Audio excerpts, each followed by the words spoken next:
आइए शुरू करते हैं न्यूज़ वक्त का सफर और सबसे पहले आपको दिखाते हैं ऐसी तस्वीरें जिनका जिक्र सरेरा है। ये तस्वीरें सुर्खियों में भी है और सोशल मीडिया पर भी है।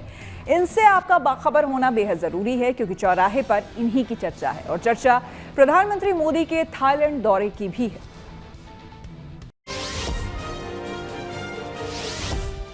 प्रधानमंत्री मोदी ने थाईलैंड की राजधानी बैंकॉक में रामायण के थाई संस्करण रामकीन को देखा। रामकीन भारत और थाईलैंड के बीच गहरी सांस्कृतिक संबंधों का प्रतीक है। इसको लेकर पीएम ने भी सोशल मीडिया पर लिखा कि एक ऐसा सांस्कृतिक जुड़ाव है जो किसी और से नहीं मिलता। रामायण एशिया के इतने सारे हिस्सों में दिलों और परंपराओं को जोड़ती है। इससे पहले एयरपोर्ट पर थाईलैंड के उप प्रधानमंत्री सूर्या जुंगरुंग रेंकिट ने प्रधानमंत्री मोदी का स्वागत किया। साथ ही राजधानी बैंकॉक में भारतीय समुदाय ने भी गर्मजोशी दिखाई और उनका जोरदार स्वागत किया। इस दौरान उन्होंने मोदी मोदी और वंदे भारत के नारे भी लगाए। पीएम बिम्स्टेक शिखर सम्मेलन के लिए थाईलैंड के दौरे पर हैं।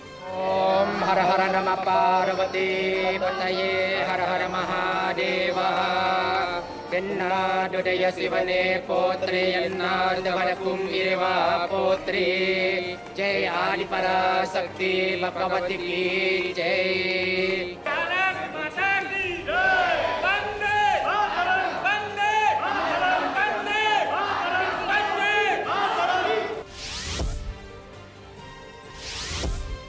राजस्थान की डिप्टी सीएम दिया कुमारी ने एक सड़क की क्वालिटी पर सवाल उठाए और नाराजगी जताई। इससे जुड़ा वीडियो भी सामने आया जिसमें दिख रहा है कि उन्होंने निर्माण कार्य में हो रही देरी और गुणवत्ता में कमी को लेकर अधिकारियों को फटकार भी लगाई। साथ ही ठेकेदार को नोटिस देने को कहा।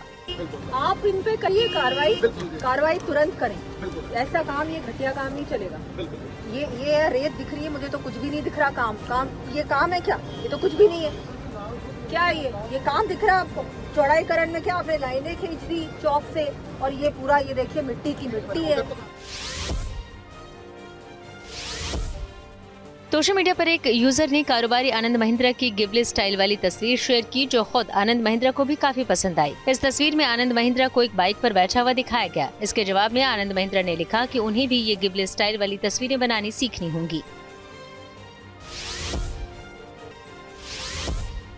आईपीएल में हिस्सा ले रहे मुंबई इंडियंस के कुछ क्रिकेटर अयोध्या पहुंचे जहां उन्होंने राम मंदिर और हनुमानगढ़ी में दर्शन किए। इनमें सूर्य कुमार यादव, दीपक चाहर और तिलक वर्मा समेत दूसरे खिलाड़ी शामिल रहे। मुंबई इंडियंस को लखनऊ में शुक्रवार को लखनऊ सुपर जायंट्स के खिलाफ मैच खेलना है। इसी से पहले इन खिलाड़ियों ने अपनी पत्नियों के साथ मंदिर में दर्शन और पूजा की। जिंदगी का सफर सुहाना हो, इसके लिए सावधान रहना जरूरी है। रोजमर्रा की आपाधापी में कुछ देर बैठकर सोचना समझना भी जरूरी है कि आपके आसपास क्या हो रहा है और जो कुछ हो रहा है उससे हमारी जिंदगी, हमारा परिवार कैसे प्रभावित हो सकता है। इसलिए हॉर्न बजाकर बाखबर करने वाली खबर जरूरी होती है। और आज की ये खबर इलाज में लापरवाही होने से एक महिला की मौत से जुड़ी है। कानपुर के एक प्राइवेट हॉस्पिटल में इलाज के दौरान एक महिला की मौत हो गई। मृतक की बेटियों का आरोप है कि गलत इंजेक्शन की वजह से उनकी मौत हुई। अब जब परिवार वालों ने हंगामा किया तो उनके साथ बदसलूकी और मारपीट की गई। इधर मौके पर पुलिस पहुंची और कार्रवाई का भरोसा देकर हंगामा काट रहे परिजनों को समझा बुझाकर शांत कराया। ऐसे में जरूरी है कि इस तरह से इलाज करने वाले यमदूतों को लेकर सतर्क हो जाएं और दूसरों को भी सावधान करने के लिए हॉर्न बजाएं।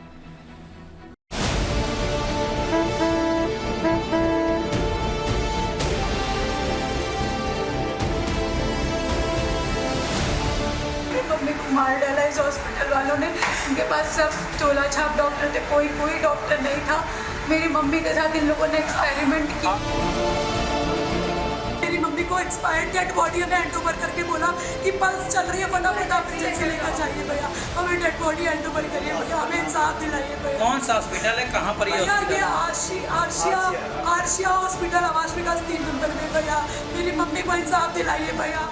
दिल को चीर कर रख देने वाली ये चीख उस बेटी की है जिसकी मां अब इस दुनिया में नहीं है। आरोप है कि कानपुर के एक प्राइवेट हॉस्पिटल में अपने पैर के दर्द का इलाज कराने पहुंची बीजेपी की नेता सुनीता शुक्ला को इतना भारी पड़ गया कि उन्हें अपनी जान से ही हाथ धोना पड़ा।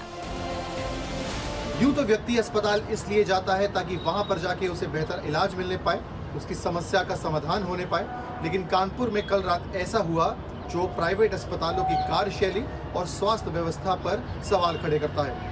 दरअसल यहाँ पर भारतीय जनता पार्टी की एक महिला नेता के पैर में जब दर्द हुआ तो उनके घर वाले उसे पास के अस्पताल लेके गए और आरोपों के अनुसार उसे एक ऐसा इंजेक्शन लगा दिया गया जिसकी वजह से उनकी मौत हो गई। मामला इतना बिगड़ गया कि मौके पर स्थानीय नेताओं समेत कई कार्यकर्ता इकट्ठा हुए।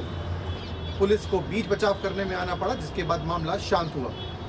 आरोपों के अनुसार बीजेपी महिला की बेटी जो मुंबई में एक्टिंग करती है, उसकी मां के पैरों में दर्द हुआ, पैर सुन्न हुए, जिसके बाद पास के निजी अस्पताल में उन्हें ले जाया गया। वहां पर जाकर ना तो कोई डॉक्टर था, ना कोई स्टाफ, बल्कि नर्स और कंपाउंडर द्वारा महिला का ट्रीटमेंट किया गया। आरोपों के अनुसार उन्हें जल्द ही आईसीयू में ले जाया गया, जिसकी परमिशन अस्पताल के पास नहीं है। वहीं थोड़ी देर बाद महिला की हालत गंभीर हुई और घर वालों को बताया गया कि उन्होंने दम तोड़ दिया है। सुनीता शुक्ला की बेटियों का आरोप है कि गलत इंजेक्शन लगाने की वजह से उनकी मां की मौत हुई है। परिवार का कहना है कि जब उन्होंने गलत इलाज का विरोध किया तो अस्पताल कर्मचारियों ने उनके साथ मारपीट की और मृतक महिला की दोनों बेटियों को पीटा गया और उनकी छोटी बेटी तृप्ति शुक्ला के सिर में गहरी चोट आई। कोई चोट कैसे लगी?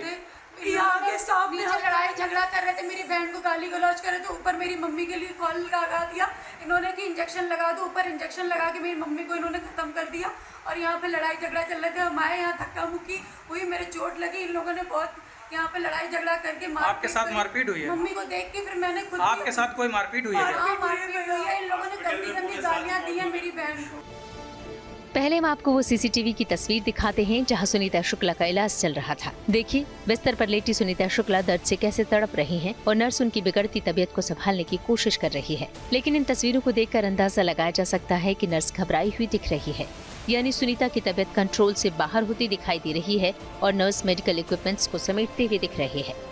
वहीं बिस्तर की दूसरी तरफ खड़ा कंपाउंडर मशीन की तरफ देख रहा है और कुछ सेकंड बाद मरीज की तरफ देखता है और उसे देखकर ऐसा लग रहा है कि उसके भी हाथ पांव फूल रहे हैं।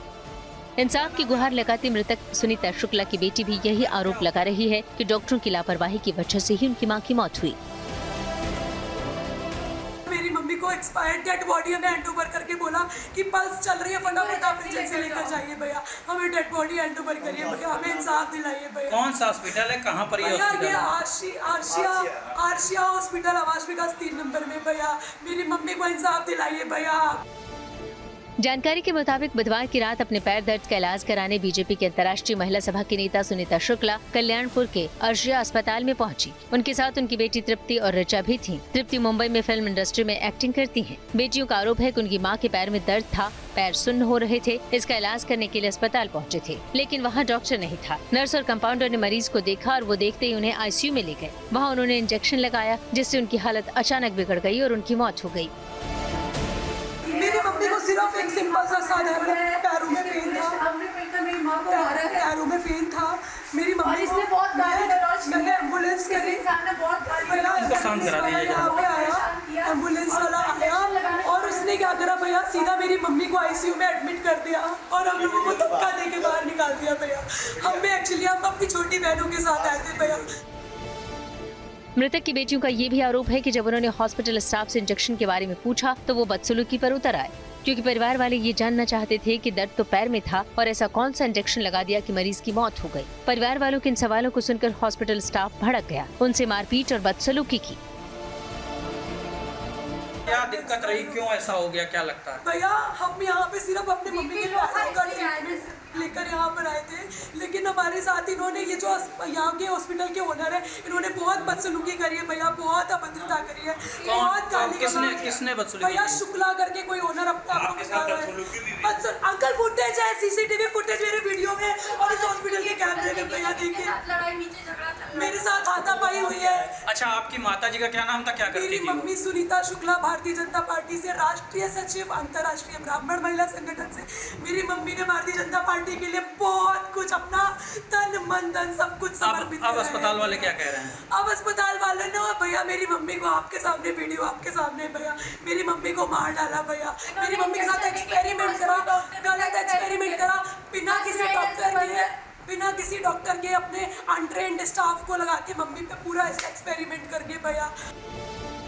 मृतक की बेटियों का आरोप है कि अस्पताल को आईसीयू चलाने की परमिशन नहीं है, इसके बावजूद भी वो आईसीयू चला रहा था और गंभीर मरीजों का इलाज किया जा रहा था। उनका कहना है कि गलत इंजेक्शन दिए जाने की वजह से उनकी मां की जान गई, जिसे लेकर बवाल शुरू हो गया। हंगामे की सूचना पर मौके पर पहुंची पुलिस ने शव को कब्जे में लेकर पोस्टमार्टम के लिए भेज दिया और मामले की जाँच शुरू कर दी। पहले पता करें कि इंजेक्शन क्या लगाया है और कौन सा इंजेक्शन लगाया है, जिससे कि एलर्जिक रिएक्शन जल्दी कॉमन होती है इन चीज़ों बीमारों में।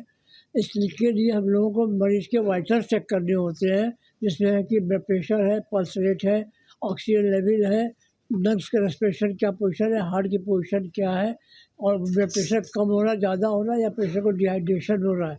इसको मेंटेन करने के लिए हमें इंजेक्शन देने पड़ते हैं, जैसे कि एविल है या डेकाड्रॉन है या नॉरेटिन इंजेक्शन है। इसके बाद भी अगर भी मरीज कंडीशन समर्थित नहीं है तो हमको मरीज के अंदर आईसीयू के अंदर शिफ्ट करके वहाँ इसका मैनेजमेंट करना पड़ता है, ताकि मरीज की हम जान बचा सके। ऐसे में सवाल उठता है कि अगर इलाज के दौरान किसी मरीज की मौत हो जाए तो क्या करना चाहिए। अगर इलाज में लापरवाही हुई हो तो सबसे पहले संबंधित अस्पताल के मेडिकल सुपरिटेंडेंट को लिखित शिकायत कर सकते हैं। इस शिकायत की कॉपी सीएमओ को दें।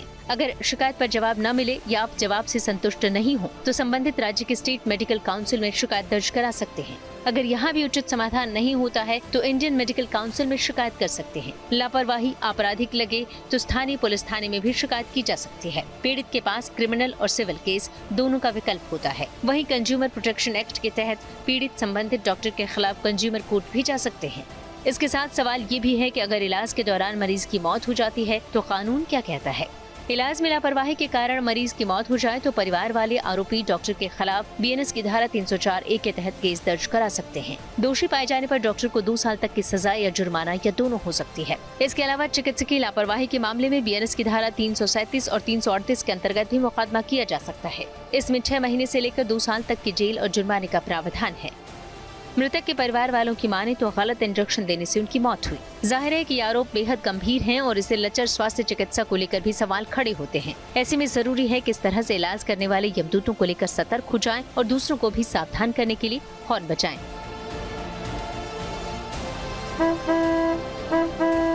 कानपुर से रंजन सिंह और सिमर चावला के साथ bureau report, good news today.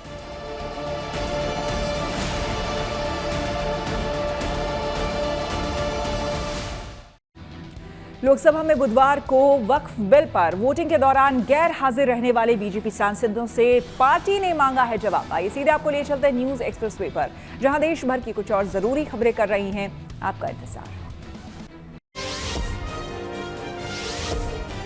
प्रधानमंत्री नरेंद्र मोदी ने बैंकॉक में थाईलैंड के प्रधानमंत्री पैतोंगतार्न शिनवात्रा से मुलाकात की। इस दौरान शिनवात्रा ने उन्हें खास तोहफा दिया। थाईलैंड की पीएम ने प्रधानमंत्री मोदी को पवित्र ग्रंथ the world Tripitaka सज्जिया phonetic addition भेंट किया। इसमें भगवान बुद्ध की शिक्षाओं का संकलन है, जिसमें 108 खंड हैं और इसे प्रमुख बौद्ध धर्म ग्रंथ माना जाता है। प्रधानमंत्री मोदी को भेंट किया गया ये ग्रंथ पाली और थाई लिपियों में लिखा गया है। वैसे पीएम के इसी दौरे में दोनों देशों के बीच कुछ समझौते भी हुए। पीएम मोदी ने शिनवात्रा से मुलाकात के बाद कहा कि भारत की एक्ट ईस्ट पॉलिसी और इंडो पैसिफिक विजन में थाईलैंड की अहम जगह है। भारत की एक्ट ईस्ट पॉलिसी और हमारे इंडो पैसिफिक विजन में थाईलैंड का विशेष स्थान है। आज हमने अपने संबंधों को स्ट्रेटेजिक पार्टनरशिप का रूप देने का निर्णय लिया है। वक्फ संशोधन बिल को लेकर राज्यसभा में भी सत्ता पक्ष और विपक्ष के बीच तीखी बहस हुई। केंद्रीय स्वास्थ्य मंत्री जेपी नड्डा ने वक्फ बिल पर विपक्ष के रुख को लेकर निशाना साधा और कहा कि ये बिल पार्टी इंटरेस्ट का नहीं है, ये नेशनल इंटरेस्ट का विषय है। वहीं विपक्ष ने इस बिल को फिर संविधान के खिलाफ बताया। दिल्ली और एनसीआर में पटाखों पर बैन जारी रहेगा। साथ ही अदालत ने उत्तर भारत के इन राज्यों को निर्देश दिया कि वो इस बैन को लागू करने के लिए प्रभावी कदम उठाएं। वहीं सुनवाई के दौरान अदालत ने ये भी टिप्पणी की कि पटाखों से होने वाला प्रदूषण सिर्फ 3-4 महीने की समस्या नहीं है, ये दिल्ली की हवा को लंबे समय तक जहरीला बनाता है।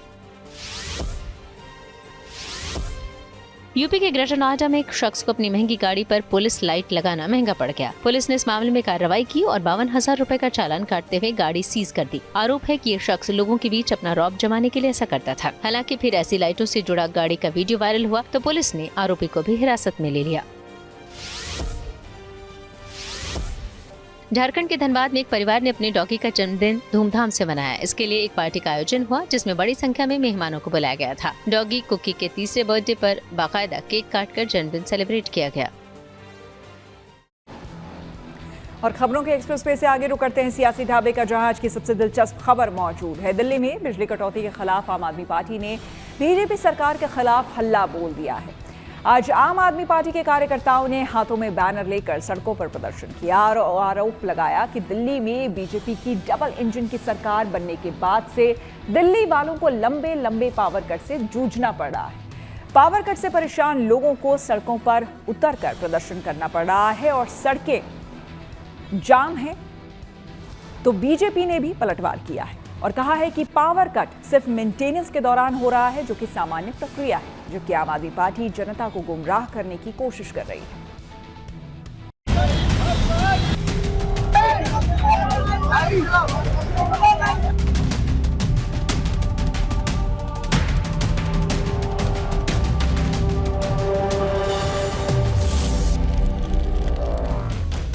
हाथों में बैनर है और कार्यकर्ता सड़क पर हैं। आम आदमी पार्टी धीरे धीरे विपक्ष वाले तेवर में आ रही है। मुद्दे ढूंढकर सरकार को घेरने की कोशिश हो रही है। ताजा मुद्दा बिजली का है। बैनर पर लिखा है, भाजपा आई बिजली गई, बीजेपी आई पावर कट लाई। बीजेपी आई है। दिल्ली के अलग अलग इलाकों में छोटे छोटे ग्रुप बनाकर कार्यकर्ता प्रदर्शन कर रहे हैं। आईटीओ पर प्रदर्शन ज्यादा देर नहीं चल पाया। पुलिस ने जल्द ही उन्हें वहां से हटा दिया। फ्लाईओवर पर लगे बैनर भी हटवा दिए। देखिए, दिल्ली की बिजली कटौती से दिल्ली के लोग परेशान हैं। नवरात्रा है, रोज पावर कट लग रहे हैं। मेरे यहाँ जगतपुर गांव में 12 घंटे पावर कट रही। 12 घंटे तक पावर कट रहने के कारण बहुत सारे लोग जो घर में वेंटिलेटर पे थे, पेशेंट थे, उनको हॉस्पिटलाइज होना पड़ा। तो इसलिए हम ये कह रहे हैं कि ये दिल्ली का विषय है। दिल्ली के लोग परेशान हैं। जब से बीजेपी आई, पावर कट लेके आई, हम कह रहे चर्चा इस पे करो ना। तुम आज सीएजी का पेपर लेट कर रहे हो, आज ही चर्चा करा रहे हो। भाई वो पढ़ेंगे, तुम्हारे सदस्य पढ़ेंगे, तुम्हारे मंत्री पढ़ेंगे, जो सिक्के डॉक्यूमेंट है, किसको पता क्या है। तो आप राजनीति कर रहे हो। बीजेपी की सरकार बनने के पहले हफ्ते में ही आम आदमी पार्टी ने बीजेपी को बिजली के मुद्दे पर घेरना शुरू कर दिया था। पूर्व मुख्यमंत्री आतिशी इसे लेकर सोशल मीडिया पर एक्टिव हैं। आतिशी ने हाल ही में एक्स पर दिल्ली के बिजली मंत्री आशीष सूद पर निशाना साधा था। उन्होंने लिखा था, ऊर्जा मंत्री जी, अपनी विधानसभा क्षेत्र में बिजली गुल। आतिशी कह रहे हैं कि पिछले 40 दिन में दिल्ली वाले लंबे पावर कट से परेशान हैं और बिजली मंत्री समाधान ढूंढने के बजाय विधानसभा में झूठ बोलकर अपनी सरकार की नाकामी छुपा रहे हैं। जवाब दिल्ली के बिजली मंत्री ने भी दिया। उन्होंने सीधा हमला केजरीवाल पर किया। अरविंद केजरीवाल जी इस तरीके से जब बताने की कोशिश करते हैं कि बीजेपी के राज में बिजली जाने लग गई, हमारे राज में तो कभी बंद ही नहीं होती थी, तो मैंने एक आंकड़ा जारी किया। जनवरी में 2024 में 2660 बार, फरवरी में 2881 बार, मार्च 2024 में 2745 बार और जनवरी 2025 में 3278 बार, यानी कुल मिलाकर 21,597 बार जनवरी 24 से लेकर जनवरी 25 तक के बीच में 21,597 बार, यानी लगभग रोज 50 बार से ज्यादा बिजली बंद होती थी, 1 घंटा और उससे अधिक। और अगर अरविंद केजरीवाल जी की मजबूरी को मैं समझ सकता हूं, उन्होंने कोई विभाग संभाला नहीं। मार्च के महीने में दिल्ली के अलग अलग हिस्सों में लगातार पावर कट की समस्या बनी हुई है। यह अनशेड्यूल्ड पावर कट है। बिजली कंपनी से कोई सूचना नहीं आती, बिजली जाती है, बार बार जाती है, लंबे लंबे समय के लिए जाती है। बुराड़ी में जगतपुर गांव में कुछ दिन पहले 8-10 घंटे बिजली गई। दिल्ली यूनिवर्सिटी में 7 घंटे से ज़्यादा बिजली गई। आज सुबह ही रोहिणी के किसी निवासी ने बताया था कि उनके इलाके में 2 से 3 घंटे बिजली गई हुई थी। ये कोई सामान्य स्थिति नहीं है। दिल्ली में पिछले 10 साल से लगातार 24 घंटे बिजली आ रही है। केंद्र सरकार के अपने आंकड़े जो राज्यसभा में प्रस्तुत किए गए वो ये बात बताते हैं। पावर कट को लेकर आम आदमी पार्टी की नई थ्योरी है। उनका दावा है कि बीजेपी की इन्वर्टर कंपनियों से सांठगांठ है, इसलिए बिजली बार बार काटी जा रही है। जबकि दिल्ली के बिजली मंत्री आशीष सूद कह रहे हैं कि पावर कट सिर्फ मेंटेनेंस के दौरान हो रहा है, जो सामान्य प्रक्रिया है। देखिए, ये सब जिसके घर से बिजली जाती है उसको सूचना के साथ जाती है। हर गर्मी में और हर सर्दी में कुछ समय के लिए समर एक्शन प्लान और विंटर एक्शन प्लान के लिए बिजली कंपनियां तारों की मेंटेनेंस के लिए, ट्रांसफार्मर्स की मेंटेनेंस के लिए, बाकी इंफ्रास्ट्रक्चर को ठीक करने के लिए, कोई जॉइंट है तो उसे कसने के लिए, ट्रांसफार्मर में तेल डालने के लिए प्लान्ड आउटेजेस करते हैं। ये जहां भी बिजली का सिस्टम है विश्व भर में, अपने सिस्टम को ऑगमेंट करने के लिए बिजली के सिस्टम को बंद करके ही ठीक किया जा सकता है। देखिए, जब से लगभग 1.25 महीना 1.5 महीना सरकार के हो गया, आखिर ऐसा क्या हुआ कि 2 महीने पहले तक लगातार बिजली पावर कट का कोई सवाल ही नहीं था। आज लगातार दिल्ली के विभिन्न हिस्सों में, खासकर जिस किलाड़ी विधानसभा का मैं सदस्य हूँ, विधायक हूँ, वहाँ 3-3, 4-4 घंटे पावर कट लग रहा है। ये लोग बिजली कंपनियों पर अनावश्यक दबाव डाल रहे हैं। वो दबाव किस चीज़ का हम नहीं जानते हैं, हम कोई आरोप नहीं लगा रहे हैं, लेकिन बिजली कंपनियों को अपनी उंगलियों पर नचाना चाहते हैं। ये शासकीय व्यवस्था ठीक है, लेकिन आप उनको धमकाएंगे, उनको बुलाएंगे, कमरों के बाहर घंटों घंटों बिठाएंगे उनके अधिकारियों को और काम नहीं करने देंगे। सारी की सारी पावर सप्लाई जो है डिस्टर्ब हो रही है, जिसकी वजह से ये जो हमने डॉट्स दिखाए हैं, दिल्ली में इतनी जगह पर लगातार पावर कट्स लग रहे हैं। दिल्ली में जब से नई सरकार बनी है, दोनों पार्टियां एक दूसरे पर हमला करने में नहीं चूक रही। मंगलवार को मुख्यमंत्री रेखा गुप्ता ने पॉल्यूशन से जुड़ी सीएजी की रिपोर्ट सदन में पेश कर आम आदमी पार्टी की सरकार पर हमला किया था। कहा था कि आम आदमी पार्टी ने अपनी लापरवाही से दिल्ली के हवा में खराब प्रदूषण का जहर घुलने दिया। इसकी काट में आम आदमी पार्टी ने बिजली कटौती को मुद्दा बनाया हुआ है। हालांकि दिल्ली में औसतन कितना पावर कट हो रहा है, इसका अब तक कोई डेटा सामने नहीं आया है। Bureau report, good news today.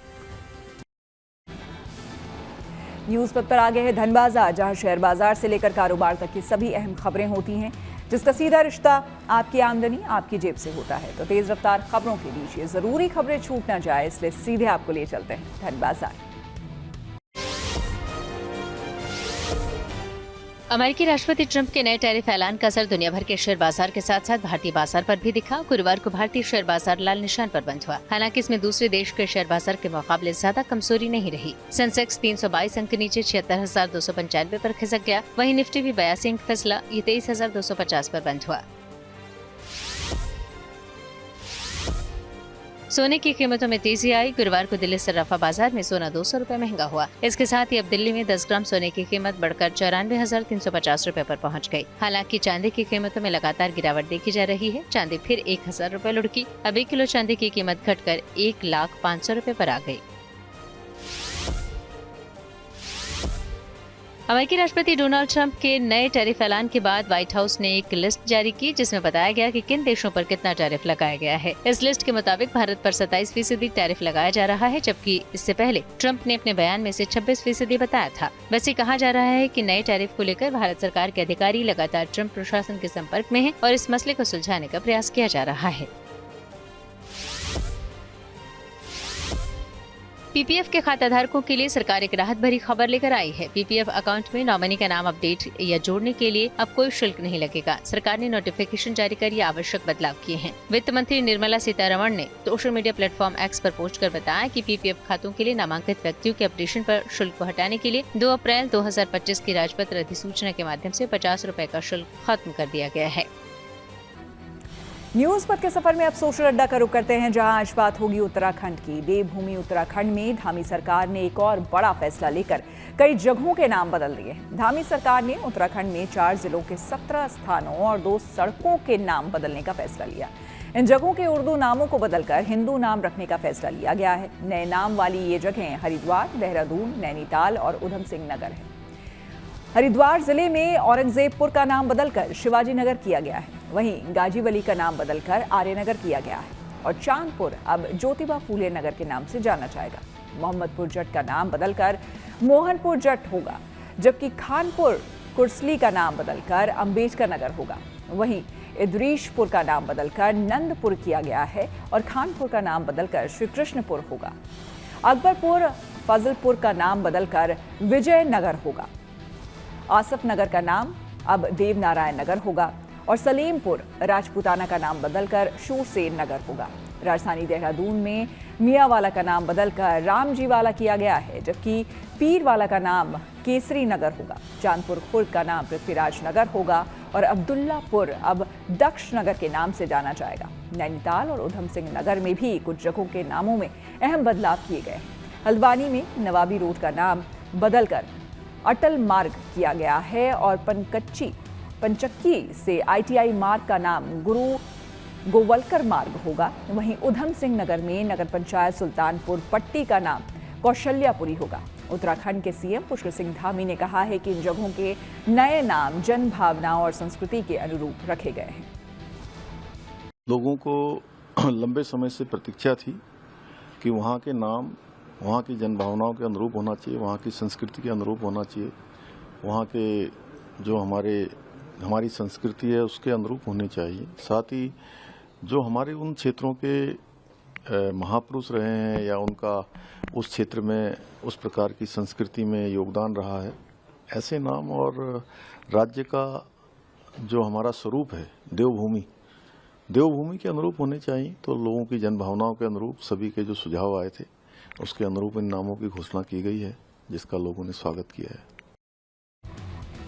Uttarakhand के 4 जिलों में कई जगहों के नाम बदले जाने पर हमने इन जगहों पर रहने वाले कुछ लोगों से बात की और उनकी राय जानी। लोगों ने मिली-जुली प्रतिक्रियाएं दी हैं, आप भी सुनिए। सुखद और सुंदर पहल है और उत्तराखंड के यशस्वी मुख्यमंत्री ने जिस प्रकार से उन तमाम क्षेत्रों के नाम बदलकर भारतीय और सनातन धर्म से जुड़े हुए लोगों के नाम पर ये नाम रखे गए हैं, हम इसका स्वागत करते हैं, अभिनंदन करते हैं। ऐसे कोई भी नाम जो कि हमारी संस्कृति से, हमारी भावनाओं से, हमारे धर्म से, हमारे देश से जिनका कोई नाता ना हो, अगर उनका नाम बदला है तो इसका स्वागत होना चाहिए। और निश्चित ही ऐसे लोग, उन्होंने कोई गौरवशाली कृत्य नहीं किए जिनके नाम पर जबरन ये मोहल्ले, ये गांव, ये पंचायतें रख दी गई।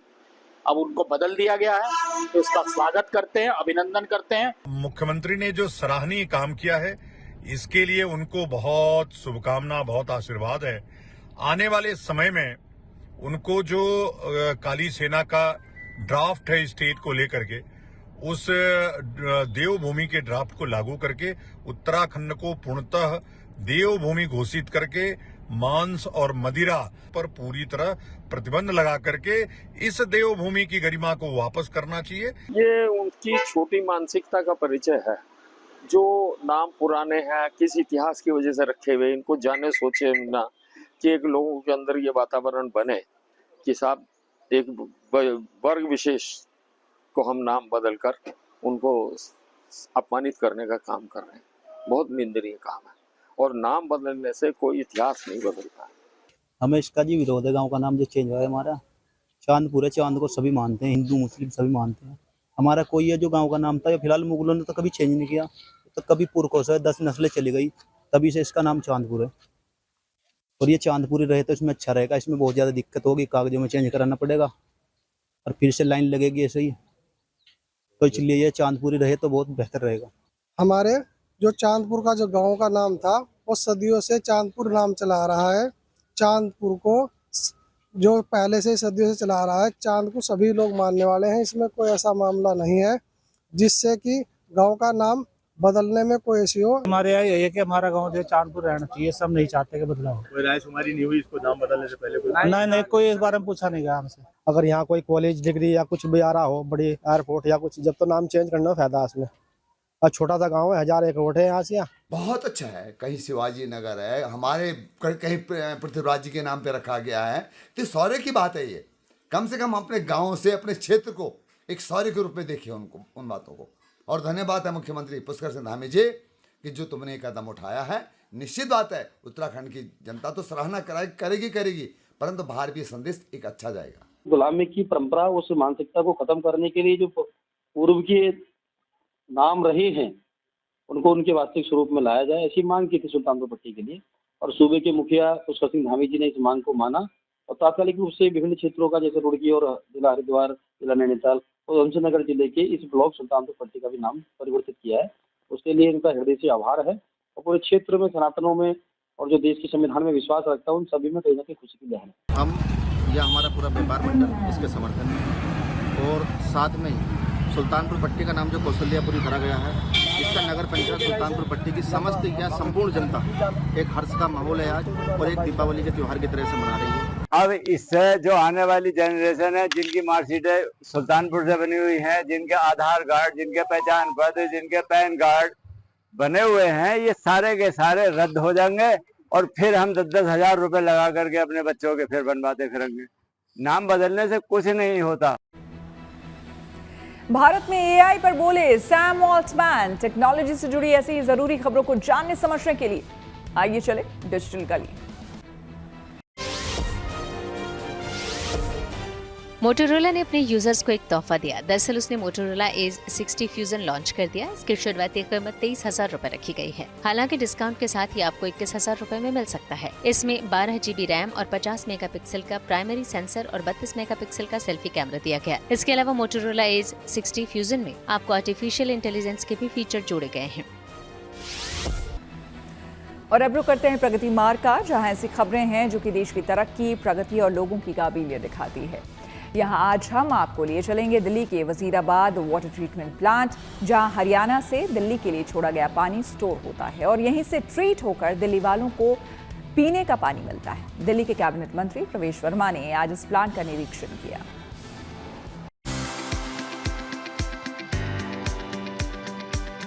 दिल्ली वालों को गर्मी में पानी की कमी न हो, पीने के लिए साफ पानी मिले और हमेशा के लिए पानी की समस्या से दिल्ली को छुटकारा मिले, इसी कोशिश में जुटे हैं दिल्ली के जल संसाधन मंत्री प्रवेश वर्मा। बुधवार को विधानसभा में अपना एक्शन प्लान बताने के बाद अब वो उसे अमली जामा पहनाने में जुट गए हैं।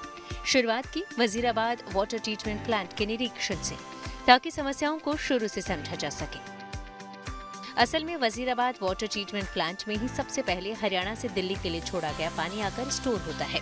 लिहाजा उन्होंने शुरुआत यहीं से की, ताकि दिल्ली में पानी की कमी क्यों है इसका पता लगाया जा सके। यहाँ आकर उन्होंने बारीकी से हर चीज को देखा, समझा और अधिकारियों को जरूरी निर्देश भी दिए। वजीराबाद वाटर ट्रीटमेंट प्लांट के अंदर की तस्वीरें आपको हम दिखा रहे हैं और यही वो तस्वीरें हैं जो बेहद खास है, क्योंकि इन्हीं तस्वीरों से होते हुए दिल्ली वालों को साफ पानी मिलता है। वजीराबाद डैम पर हरियाणा की तरफ से पानी आता है, उस पानी को यहाँ स्टोर किया जाता है और फिर उसी पानी को ट्रीट करके आगे दिल्ली वालों को सप्लाई किया जाता है पीने के लिए। अब देखिए, ये इस तरह से ये एक पूरा फिल्टर है। इस फिल्टर में पानी लाया जाता है, उसके बाद उसका ट्रीटमेंट होता है और फिर इन फिल्टर के ज़रिए जब पानी ट्रीट हो जाता है, उसके बाद ऐसे बड़े बड़े पाइपलाइन के ज़रिए पूरी दिल्ली में पानी की सप्लाई कर दी जाती है। इस प्लांट में इस तरह के 20 फिल्टर लगे हुए हैं और इन सभी का काम है जो पानी हरियाणा से आ रहा है उसको ट्रीट करके फिर वापस दिल्ली वालों तक भेजना। आपको बता दें कि इस प्लांट की भूमिका बहुत बड़ी होती है, क्योंकि साउथ दिल्ली और ईस्ट दिल्ली को गर्मियों में पीने का पानी यहीं से मिलता है। अभी फिलहाल जो प्रवेश वर्मा है, उनका कहना है कि ये अपनी आधी कैपेसिटी पर काम कर रहा है। प्रवेश वर्मा के मुताबिक दिक्कत हरियाणा से छोड़े जा रहे पानी में नहीं, बल्कि यहाँ के वाटर स्टोरेज सिस्टम में है।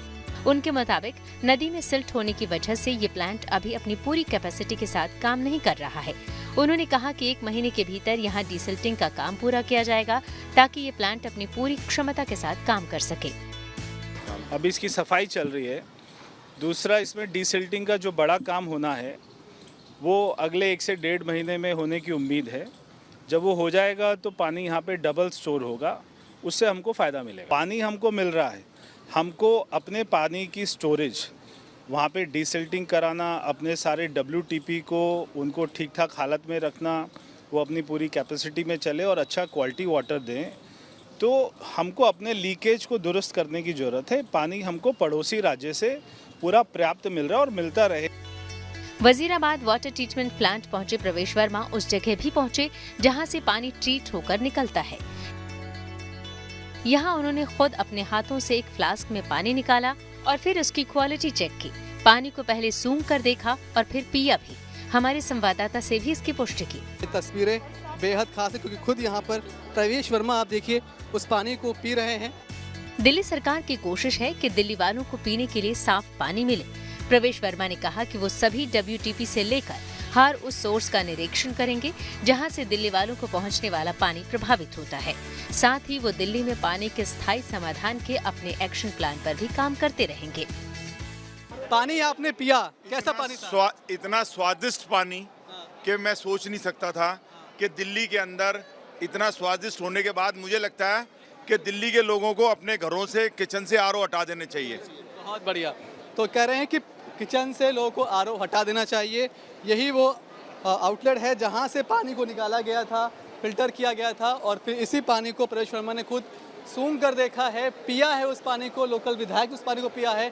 कहीं ना कहीं सरकार जनता को अब ये मैसेज देने की कोशिश कर रही है कि किसी भी हाल में दिल्ली वालों को इस बार गर्मी में पानी की दिक्कत से ना जूझना पड़ेगा, ना उनको गंदा पानी मिलेगा और पानी इतना साफ मिलेगा कि दिल्ली वाले अपने घर से RO भी हटा सकते हैं।